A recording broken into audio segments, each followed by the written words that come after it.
بسم اللہ الرحمن الرحیم۔ السلام علیکم، ویلکم ٹو مہام کہانی۔ اگر آپ نے ابھی تک چینل کو سبسکرائب نہیں کیا تو سبسکرائب کر دیجئے، ناول کو لائک ضرور کر دیا کیجئے اور کمنٹ میں اپنی رائے ضرور دیا کیجئے۔ چلتے ہیں ناول کی طرف۔ عظیم، مجھے لگ رہا ہے کہ اسے یہاں کی کوئی ڈاکٹر یا نرس پسند آ گئی ہے۔ عالم نے اپنے دماغ میں چلتی بات اس کے گوش گزاری۔ میرے بھائی ڈاکٹر نہیں ہوتا، ڈاکٹر ہوتا ہے۔ عظیم نے اس کی غلطی درست کی، جس پر اس نے کندھے اچکا دیے۔ جو بھی ہو، مجھے کیا کرنا ہے؟ خیر، تمہارے لیے خوشخبری ہے معتصم، کل تم ڈسچارج ہو جاؤ گے۔ عظیم کے کہنے پر اس نے اپنا سر ہلا دیا۔ عالم آج گاؤں واپس جا رہا تھا۔ وہاں پر ایک مسئلہ زیر بحث تھا جو اسی نے سلجھانا تھا، جبکہ عظیم کو خود بھی آفس جانا تھا، کیونکہ معتصم کی غیر موجودگی میں اس پر کافی کام آ چکا تھا۔ اسی لیے وہ لوگ رفیق کو اس کے پاس چھوڑ کر گئے تھے، جبکہ گولی لگنے کی وجہ سے دادا سائی نے تینوں کے ساتھ موجود گارڈز میں اضافہ کر دیا تھا۔ گھر والے اس کے پاس آنا چاہتے تھے، لیکن معتصم انہیں سختی سے منع کر چکا تھا۔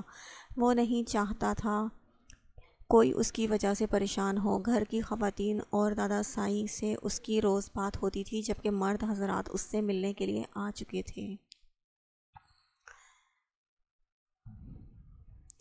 کیا خبر ہے رفیق؟ ان دونوں کے جاتے ہی رفیق اس کے پاس آ کر نظریں جھکائے کھڑا ہو گیا۔ پوچھا جب اس نے رفیق سے، سر سب معلوم ہو چکا ہے، وہ کلفٹن میں رہتی ہیں، 2 بہنیں ہیں، بڑی بہن کی شادی ہو چکی ہے۔ اور آگے کی بات کہتے ہوئے وہ جیسے اٹک رہا تھا۔ اور کیا؟ اور وہ بھی اپنے کزن کے ساتھ منسوب ہے۔ اس کا نام وسیع ہے اور جلد ہی ان کی شادی ہونے والی ہے۔ اس کی بات سنتے ہی اس نے سختی سے اپنی مٹھیاں بھینچ لی۔ جاؤ یہاں سے، گیٹ آؤٹ! اس کے چلانے پر رفیق کمرے سے چلا گیا، جبکہ وہ اپنے اشتعال پر قابو پانے کی کوشش کر رہا تھا جب پریشے کمرے میں داخل ہوئی۔ ہیلو مسٹر شاہ! اپنے پیشہ ورانہ مسکراہٹ لیے اسے دیکھا۔ اپنی جگہ سے اٹھ کر وہ اس کے سامنے جا کر کھڑا ہوا۔ اس کی حرکت پر وہ پیچھے ہٹی، لیکن اس کے دونوں کندھوں کو پکڑ کر اس نے اسے اپنے قریب کر لیا۔ یہ کیا حرکت ہے؟ چھوڑو مجھے شاید تم نے پہچانا نہیں ہے۔ پہچان چکی ہوں، تم وہی لوفر ہو جو مجھے شادی میں ملے تھے، لیکن اس وقت تمہارا خیال رکھنا میری ڈیوٹی ہے۔ تم اس لڑکے سے شادی نہیں کرو گی، میں کسی سے بھی شادی کروں تمہیں کیا؟ چھوڑو مجھے۔ میری ایک بات کان کھول کر سن لو، تم اپنے اس کزن سے شادی نہیں کرو گی۔ تم نے کرنی بھی چاہی تو میں ایسا نہیں ہونے دوں گا۔ تو بہتر ہے پہلے ہی اس سب سے انکار کر دو۔ اپنی بات کہہ کر اس نے اسے آزاد کیا اور اس کے ایسا کرتے ہی وہ اس کے کمرے سے بھاگ گئی تھی۔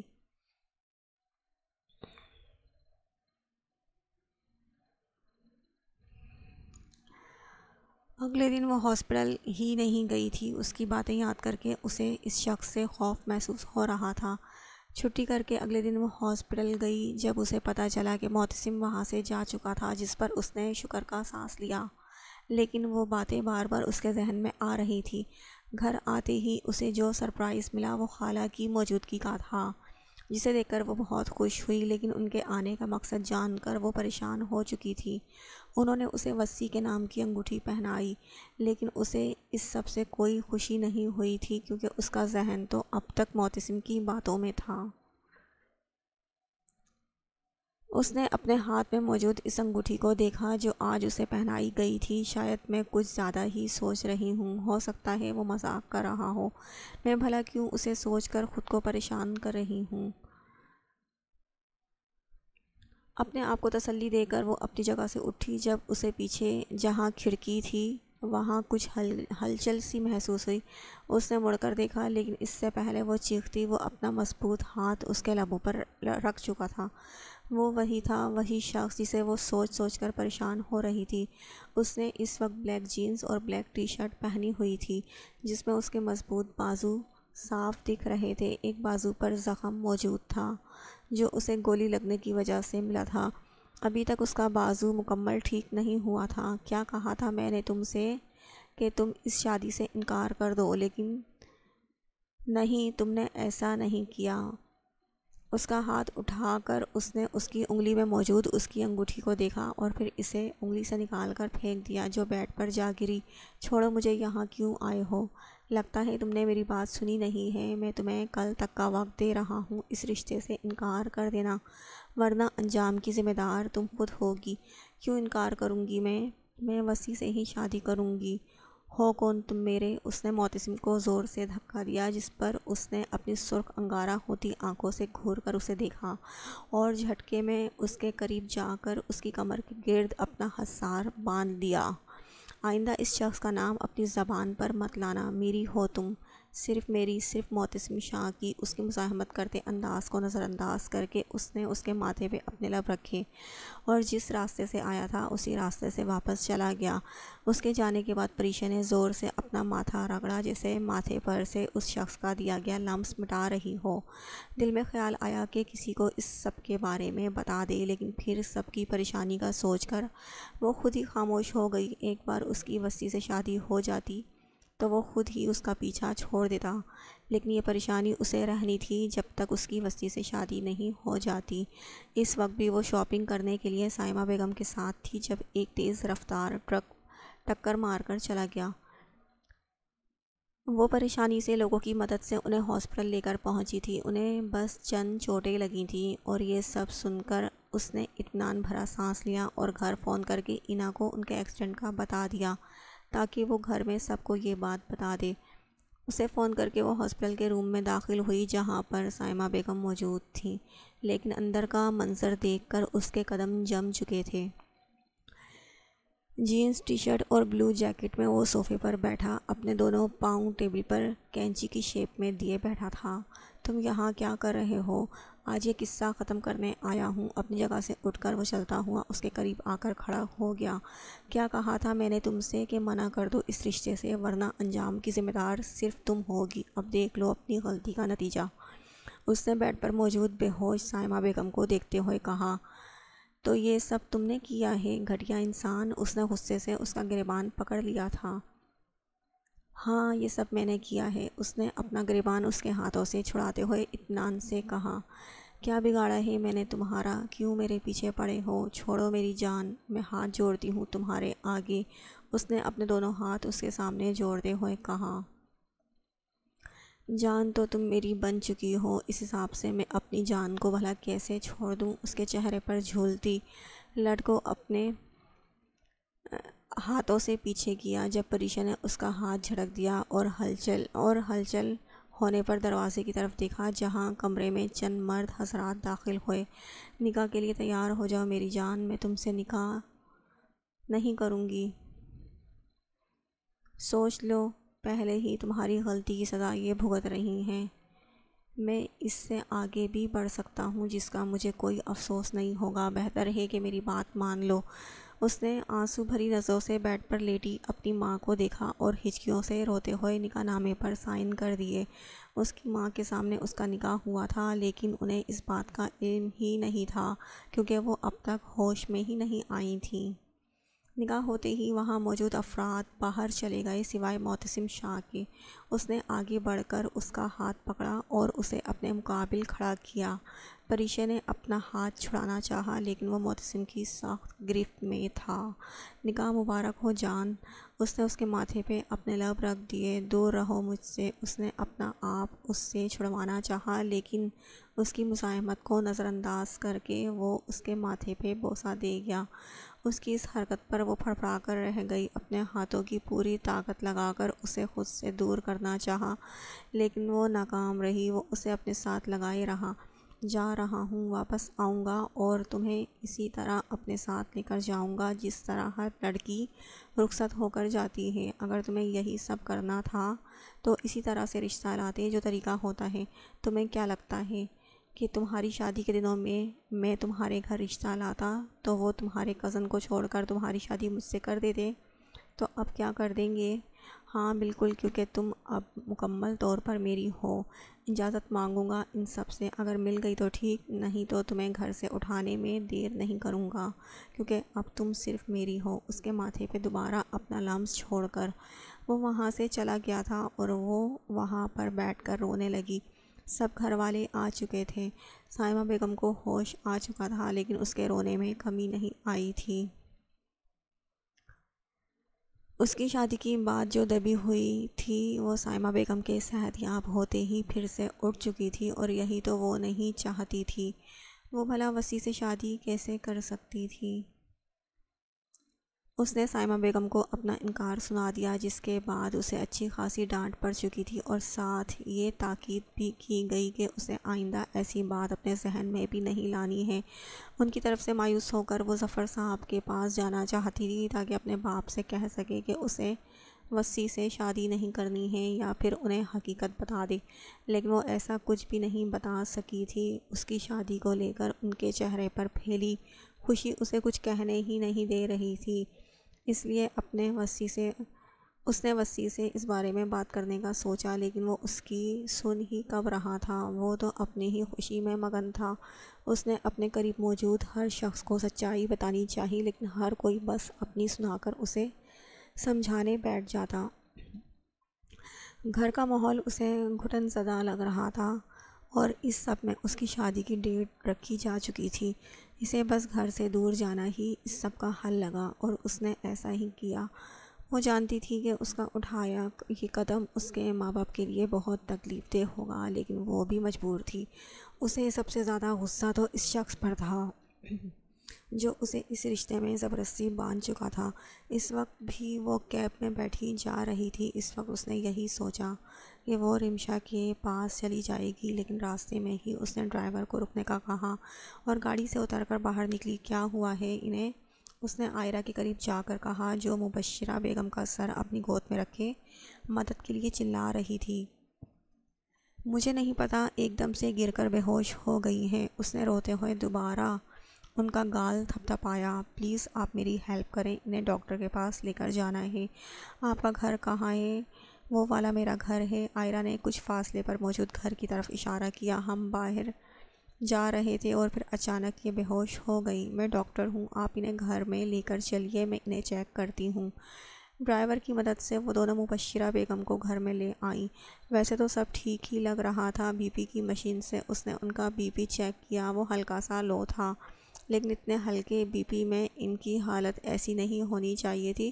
اس نے ان کی شوگر چیک کی جو کافی زیادہ لو تھی۔ انہیں ٹریٹمنٹ اور عائرہ کو چند ہدایات دے کر وہ وہاں سے باہر نکلی۔ جب عائرہ بھاگتی ہوئی اس کے پیچھے آئی، ایکسکیوز می، عائرہ بھاگتی ہوئی اس کے پاس آئی، جس پر پریشا نے مڑ کر اسے دیکھا۔ مجھے آپ کا شکریہ ادا کرنا تھا۔ Thank you for every thing. کوئی بات نہیں، یہ تو میرا کام ہے۔ اچھا ویسے آپ کا نام کیا ہے؟ پریشے، بہت پیارا نام ہے۔ آپ کا نام؟ عائرہ، نائس نیم۔ یہ میرا نمبر ہے، کبھی کسی چیز کی ضرورت ہو تو مجھے ضرور یاد کیجیے گا۔ الوداعی کلمات ادا کر کے وہ وہاں سے چلی گئی اور یہیں سے پریشے ظفر شاہ کو ایک نئی دوست ملی تھی۔ اپنے ایک ہاتھ میں بیگ لیے وہ جا رہی تھی۔ رمشا کا گھر قریب ہی تھا اور ابھی کے لیے تو اسے وہیں جانا تھا۔ وہ چلتی ہوئی جا رہی تھی جب بلو کلر کی BMW اس کے سامنے آ کر رکی۔ اس نے اپنے چلتے قدم جھٹکے سے روک لیے۔ گاڑی سے ڈارک بلو پینٹ کوٹ میں ملبوس شخص باہر نکلا۔ اپنی آنکھوں پر اس نے لائٹ بلو کلر کے سن گلاسز لگائے ہوئے تھے۔ گاڑی میں بیٹھو۔ نہیں بیٹھوں گی پری، مجھے زبردستی کرنے پر مجبور مت کرو، شرافت سے گاڑی میں بیٹھ جاؤ۔ اس کے سخت لہجے میں کہنے پر وہ گاڑی میں بیٹھ گئی۔ وہ یہاں سڑک پر کوئی تماشا نہیں چاہتی تھی۔ کہاں جا رہی تھی؟ اس نے گاڑی سٹارٹ کرتے ہوئے کہا۔ گھر سے بھاگ رہی تھی۔ کس لیے؟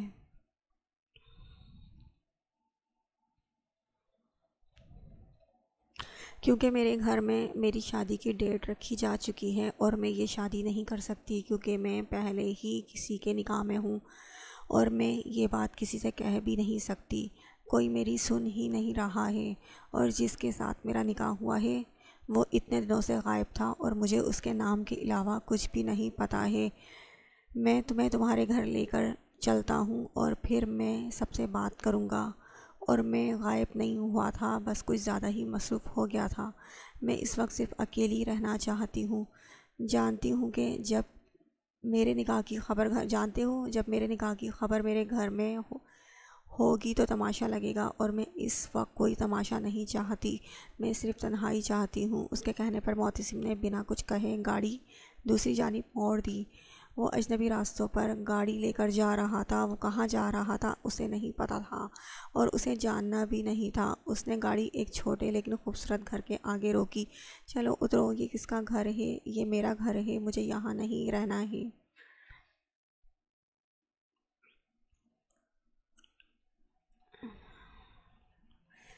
مجھے نہیں پتا تم کہاں جا رہی تھی، لیکن اگر اپنے گھر سے دور جا رہی تھی تو یقیناً کسی اور کے گھر میں ہی جا رہی تھی، لیکن یہ نہیں چاہتا یہ میرا گھر ہے اور تم لیکن میں یہ نہیں چاہتا اور یہ تمہارا گھر بھی ہے، اور جب تک اپنے گھر واپس نہیں جاؤ گی تب تک تم یہیں رہو گی۔ اس نے اسے زبردستی گاڑی سے نکال کر وہ اندر لے آیا تھا۔ گارڈز کو باہر رکنے کا اشارہ کیا جو اس کے ساتھ ہی اس کی گاڑی کے پیچھے ایک الگ گاڑی میں موجود تھے۔ میں ہر ہفتے یہاں کی صفائی کرواتا ہوں۔ یہ بات اسے کہنے کی ضرورت نہیں تھی کیونکہ گھر صاف ستھرا اس بات کی گواہی دے رہا تھا۔ تمہیں پسند آیا؟ اپنے ہاتھ پینٹ کی جیب میں ڈالے وہ پوچھ رہا تھا۔ تم سے جڑی کوئی چیز مجھے نہیں پسند، ویسے تم بھی اب مجھ سے ہی جڑ چکی ہو۔ جھٹکے سے اس نے اسے اپنی جانب کھینچا اور بنا اسے کچھ سمجھنے کا موقع دیے اس کے لبوں پر جھک گیا۔ وہ مدہوش سا اس کے لبوں پر جھکا ہوا تھا جب پریشا نے اسے دھکا دیا جس سے وہ اس سے چند قدم کے فاصلے پر ہو گیا۔ وہ لڑکھڑایا تھا لیکن گرا نہیں تھا۔ یہ کیا حرکت ہے پری؟ یہ بات مجھ سے مت پوچھو کہ یہ کیا حرکت ہے۔ تم نے اپنی حرکتیں دیکھی ہیں؟ کیا ہیں میری حرکتیں؟ نکاح میں ہو تم میرے؟ ہاں، اسی لیے تو تم نے مجھ سے نکاح کیا ہے۔ شاہ انڈسٹری کا مالک معتصم شاہ بھلا مجھ سے شادی کیوں کرے گا؟ ایک پل میں محبت ہو گئی، اس لیے میں نہیں مانتی، اس سب کو میں جانتی ہوں۔ تم نے مجھ سے اس لیے نکاح کیا ہے تاکہ نکاح کی آڑ میں تم اپنی ہوس پوری کر سکو۔ اس کے لفظ سن کر اس کا ہاتھ اٹھا تھا لیکن وہ ہوا میں ہی رک چکا تھا۔ اس نے اپنے ہاتھ کو مٹھی بنا کر زور سے بھینچا اور تیز تیز قدم اٹھاتا گھر سے نکل گیا۔ کوئی میرے پیچھے نہیں آئے گا۔ گارڈز جو اس کے پیچھے آنے والے تھے اس کی تیز آواز پر وہیں رک گئے تھے۔ وہ اپنی گاڑی لے کر تیزی سے وہاں سے چلا گیا اور اس کے جانے کے بعد گارڈز بھی اس کے پیچھے گئے کیونکہ اگر اس کے سامنے ہی اس کے پیچھے جاتے تو معتصم شاہ نے نہیں چھوڑنا تھا انہیں، لیکن یہ جمال شاہ کا حکم تھا، اس وجہ سے وہ اسے اکیلا بھی نہیں چھوڑ سکتے تھے۔ وہ تیزی سے اپنی گاڑی چلا رہا تھا، اسپیڈ تیز سے تیز ہوتی جا رہی تھی جب اچانک سامنے سے ایک ٹرالر آیا۔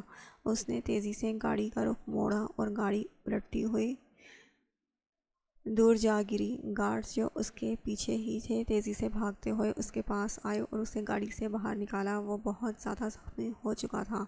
ان لوگوں نے فوراً ایمبولینس بلائی اور جمال شاہ کو فون کر کے اس کی حالت بتائی، جسے سن کر حویلی کے سارے فرد وہاں آ گئے جہاں انہیں یہ خبر ملی کہ وہ کوما میں جا چکا ہے۔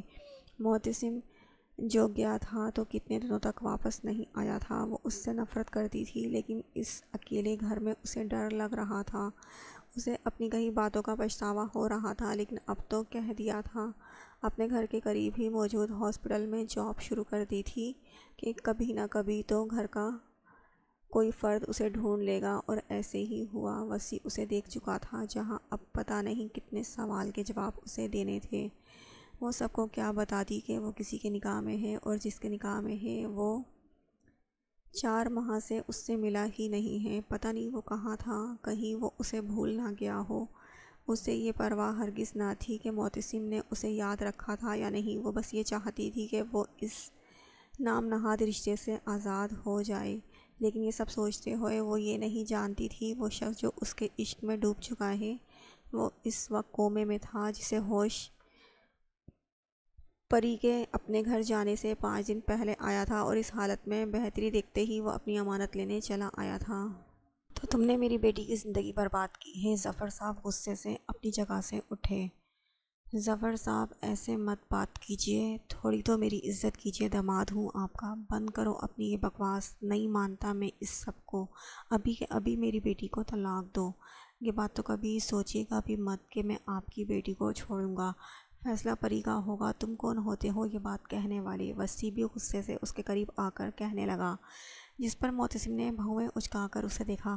اس کے تاثرات دیکھ کر اسے یہ جاننے میں دیر نہیں لگی تھی کہ سامنے کھڑا شخص وہی ہے جس نے اس کی ملکیت کو اپنا بنانا چاہا تھا۔ جانتا ہوں تمہیں بہن کی پرواہ ہو رہی ہوگی، لیکن جب تک دو بندے بات کر رہے ہیں تو بہتر ہے کہ تم اپنی چونچ بند رکھو۔ وہ کچھ غلط نہیں کہہ رہا ہے، میں تمہارے ساتھ نہیں رہنا چاہتی۔ میں پہلے ہی یہ بات سب کو بتا دینا چاہتی تھی، لیکن ڈرتی تھی کوئی مجھے غلط نہ سمجھے، اس لیے میں خاموش رہی تھی، لیکن اب میں خاموش نہیں رہوں گی، پریشا نے چیختے ہوئے کہا، جسے سن کر مظفر شاہ بھی اس کے پاس آ گئے تھے۔ سن لیا کیا چاہتی ہے ہماری بچی؟ اب بہتر ہے اس معاملے کو یہیں ختم کر دو۔ بھول ہے آپ کی کہ میں اسے خود سے دور کر دوں گا۔ بہتر ہوگا کہ اس نکاح کو قبول کر لیں، ورنہ اگر آپ لوگ نہیں بھی مانتے تو بھی مجھے کوئی فرق نہیں پڑتا، کیونکہ یہ میرے نکاح میں ہے اور میں اسے زبردستی بھی اپنے ساتھ لے جا سکتا ہوں۔ بند کرو اس تماشے کو۔ اماں جان کی تیز آواز سنتے ہی ماحول میں سناٹا چھا چکا تھا۔ وہ چلتی ہوئی معتصم کے قریب آئی۔ دیکھو لڑکے، یہ معاملے ایسے نہیں ہوتے۔ اگر واقعی میں ہماری بچی کو بیاہنا چاہتے ہو تو اسی طرح اپنے بزرگوں کو رشتے کے لیے بھیجو، جو طریقہ ہوتا ہے۔ اماں جان، یہ آپ کیا کہہ رہی ہیں؟ سائمہ بیگم نے ان کے قریب آ کر انہیں سمجھانا چاہا، جب انہوں نے اپنا ہاتھ اٹھا کر انہیں مزید کچھ کہنے سے روک دیا۔ میں کچھ غلط نہیں کہہ رہی، نکاح وہ کر چکا ہے، اس نے راستہ غلط اختیار کیا تھا، لیکن نیت غلط نہیں تھی۔ ویسے بھی میں نہیں چاہتی طلاق جیسا لفظ میری بچی کے اوپر لگے۔ سائمہ بیگم سے کہہ کر انہوں نے معتصم کی طرف دیکھا۔ یقیناً تم میری بات سمجھ گئے ہوگے۔ بہت اچھے سے سمجھ گیا۔ آپ فکر مت کیجیے، میں اپنے بڑوں کو لاؤں گا اور آپ کی پوتی کو ویسے ہی لے کر جاؤں گا جیسے ہر لڑکی اپنے گھر سے رخصت ہوتی ہے۔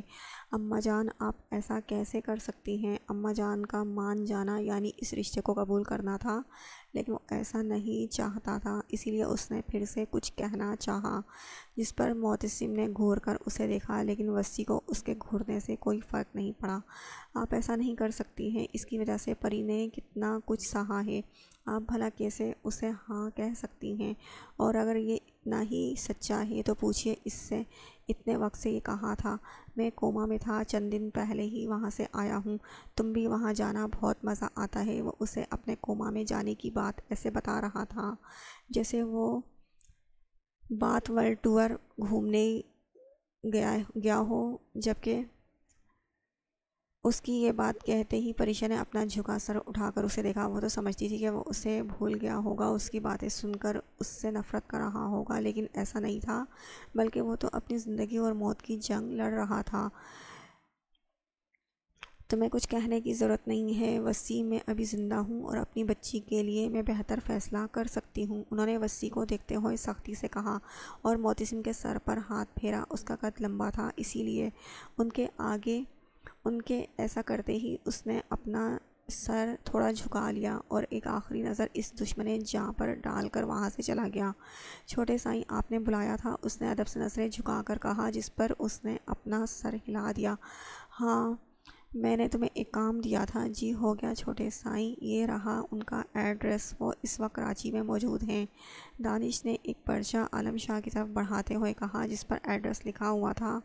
بہت خوب، کیسے معلوم کیا؟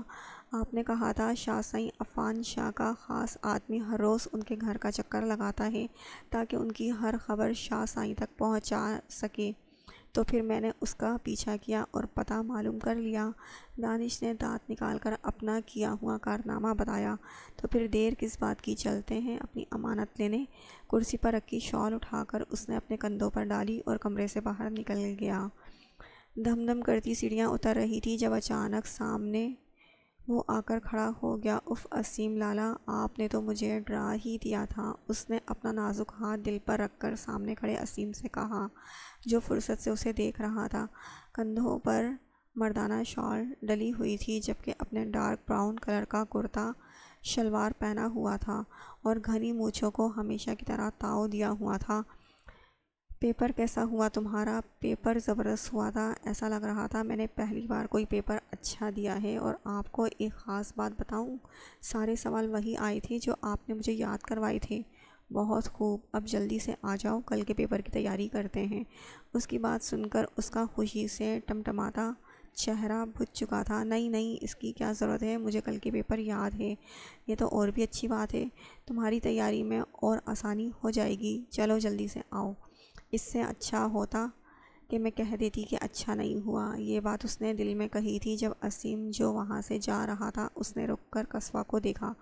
یہ ہرگز مت سوچنا کہ تم یہ کہہ دیتی کہ تمہارا پیپر اچھا نہیں ہوا تو میں چھوڑ دیتا، تب میں تمہارا ٹائم مزید بڑھا دیتا۔ وہ کہہ کر چلا گیا، لیکن قصوہ یہ سوچ کر پریشان ہو رہی تھی کہ اسے کیسے پتہ چلا کہ وہ کیا سوچ رہی تھی۔ وہ اور معتصم زیادہ تر شہر میں ہی رہتے تھے اور معتصم کی بیماری کی وجہ سے تو وہ بہت کم گاؤں آتا تھا، لیکن آج کل وہ یہیں موجود تھا صرف اس کی پڑھائی کی وجہ سے۔ پانی کے بہانے سے آؤں گی اور چھپ جاؤں گی اور ایسی جگہ چھپوں گی کہ یہ مجھے ڈھونڈ ہی نہیں پائیں گے۔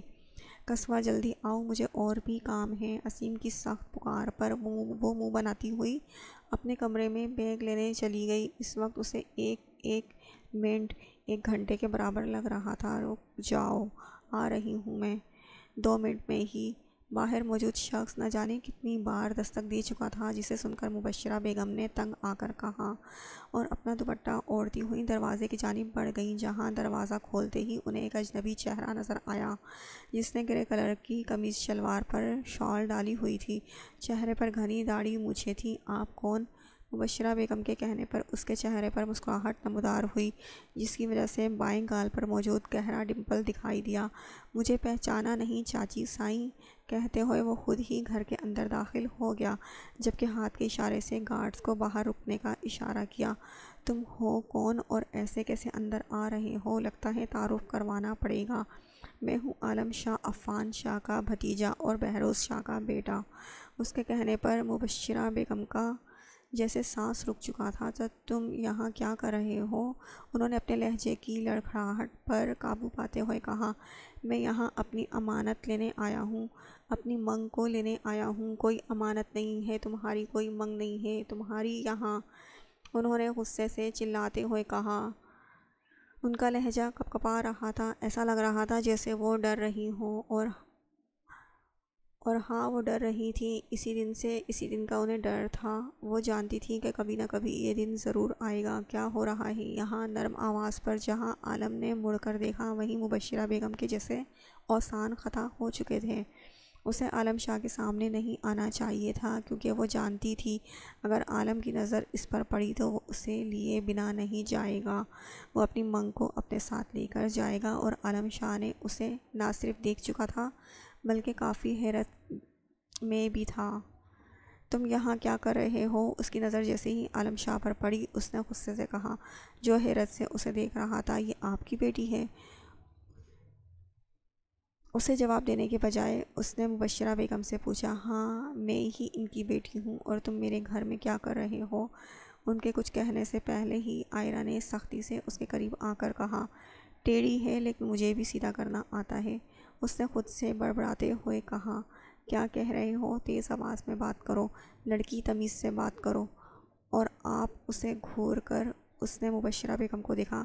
آپ جا کر گاڑی میں بیٹھ جائیں، اور تم بھی، ہم کہیں نہیں جا رہے۔ اس سے پہلے عائرہ کچھ بولتی مبشرہ بیگم نے اس کا ہاتھ پکڑ کر اسے اپنے پیچھے کر لیا، جیسے اسے عالم شاہ سے چھپانا چاہ رہی ہو۔ میں کسی ایک کو بھی زبردستی لے جاؤں گا تو دوسرا خود ہی آ جائے گا، لیکن میں زبردستی کا قائل نہیں ہوں، تو بہتر ہوگا آپ لوگ میری بات مان لیں۔ تم ہو کون اور کیا کیا بک رہے ہو؟ میری بات تمہیں سمجھ نہیں آ رہی ہے؟ نکلو ابھی میرے گھر سے۔ مبشرہ بیگم کے پیچھے سے نکل کر اس نے دروازے کی طرف اشارہ کیا۔ تم میرے لیے ابھی غیر ہو، میں تمہیں چھونا نہیں چاہتا تھا، لیکن لگ رہا ہے آسانی سے تم مانو گی بھی نہیں۔ اپنی بات کہہ کر اس نے جھٹکے سے عائرہ کی نازک کلائی اپنے مضبوط ہاتھوں میں لی اور اسے لے کر باہر کی طرف جانے لگا۔ اسے اس طرح کرتے دیکھ مبشرہ بیگم بھی گھبرا کر اس کے پیچھے بھاگی۔ عالم شاہ چھوڑ دو اسے، چھوڑو میرا ہاتھ جاہل انسان۔ وہ اپنا ہاتھ اس کی گرفت سے چھڑانے کی کوشش کر رہی تھی، لیکن یہ اس کے بس کی بات نہیں تھی۔ گاڑی کا دروازہ کھول کر عالم نے اسے زبردستی بٹھایا اور اپنے برابر کھڑی مبشرہ بیگم کو دیکھا۔ عالم شاہ مت کرو ایسا، ہم نے کیا بگاڑا ہے تمہارا؟ چھوڑ دو میری بیٹی کو۔ انہوں نے نم آنکھوں سے اپنی بیٹی کو دیکھا جو گاڑی سے نکلنا چاہ رہی تھی، لیکن گاڑی کے چاروں طرف اب اس کے گارڈز کھڑے ہو گئے تھے جو اسے باہر بھی نہیں نکلنے دے رہے تھے۔ بہتر ہوگا کہ آپ بھی گاڑی میں بیٹھ جائیں، کیونکہ اسی لیے بنا تو میں یہاں سے نہیں جاؤں گا۔ اس نے سخت لہجے میں اپنی بات کہی، جسے سن کر انہوں نے اپنی آنکھیں ضبط سے میچ لیں اور پھر خود بھی اس کی گاڑی میں بیٹھ گئیں، کیونکہ اپنی بیٹی کو وہ وہاں اکیلا نہیں جانے دے سکتی تھیں۔